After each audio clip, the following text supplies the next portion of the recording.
Have you ever been blindsided by a breakup that seemed to come out of nowhere? Everything felt fine, or at least manageable, and then suddenly, your avoidant partner pulled the plug on the relationship. Maybe they gave you vague reasons like, "I just need space," or "This isn't working for me," leaving you scrambling to make sense of what went wrong. Here's the truth. For avoidance, breaking up often isn't about not caring.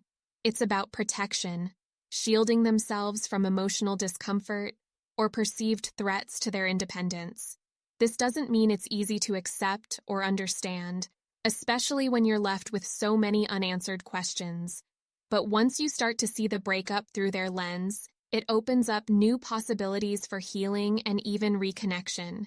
In this video, we're diving into the hidden reasons why avoidants often see breakups as a form of self-preservation, the role emotional overwhelm plays in their decision, and how you can shift their perspective on closeness if there's still hope for your relationship. For avoidants, relationships often come with a mix of joy and anxiety. While they may genuinely enjoy the connection, they also fear the vulnerability that comes with it. This is because avoidants tend to associate closeness with loss of control, loss of independence, or even the loss of themselves in the relationship. As feelings deepen and the stakes grow higher, this fear can push them to a point where the relationship feels like more of a threat than a comfort. Breakups, for avoidants, are often framed as a way to regain balance and protect themselves from emotional overwhelm.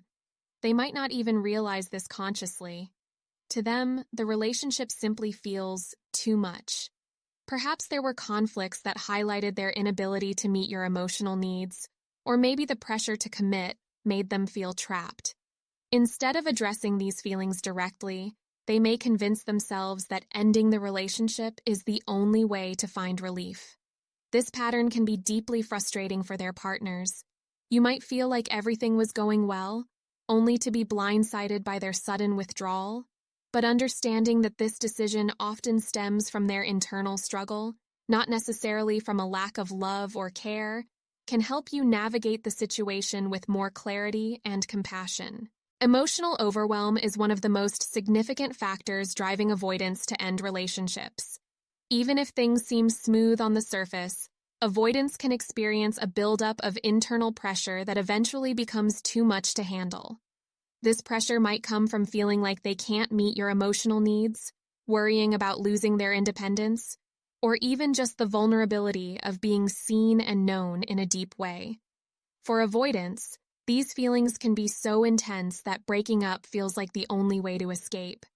They often don't have the tools to communicate what they're feeling, so instead of saying, "I'm overwhelmed," they might say something vague like, "This just isn't working."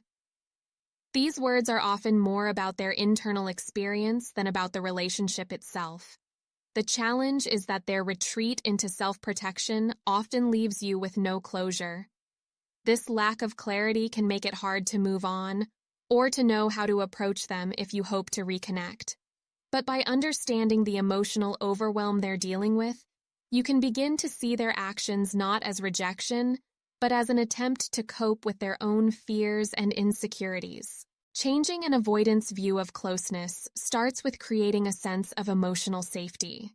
For avoidance, safety doesn't mean avoiding emotions altogether. It means feeling like they can engage with emotions without being overwhelmed or losing themselves in the process. One of the most effective ways to do this is by leading with calmness and consistency. Avoidants are highly attuned to emotional cues, and if they sense that you're stable and secure, it can help ease their fears. For example, if they reach out after the breakup, resist the urge to flood them with emotions or demands for clarity. Instead, respond in a way that feels light and steady. This shows them that reconnecting doesn't have to be all or nothing. It can be gradual and safe. It's also essential to respect their need for space. Avoidants often need time to process their feelings without external pressure.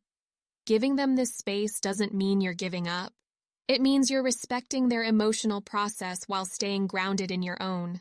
When avoidants break up, it's rarely because they don't care about their partner. More often than not, It's about their own fears. Fears of being overwhelmed, of losing themselves, or of not being enough. By understanding this, you can approach their decision with empathy rather than frustration. And if there's still hope for reconnection, you can use this understanding to create a foundation of trust and safety that helps them see closeness not as a threat, but as something valuable and life-giving. If you want to go even deeper into understanding avoidant attachment and the strategies to rebuild trust with your avoidant ex, my book, How to Get Your Avoidant Ex Back, is an essential resource. It's packed with actionable advice, real-life examples, and a deep dive into the psychology of avoidant attachment.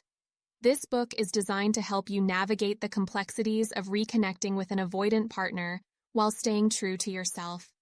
You can find it on Amazon, and I've included the link in the description below. Thank you for spending this time with me. Don't forget to like this video, subscribe to the channel, and share your experiences in the comments. I'd love to hear about your journey. Until next time, take care, and remember, building trust takes time, but understanding is the first step.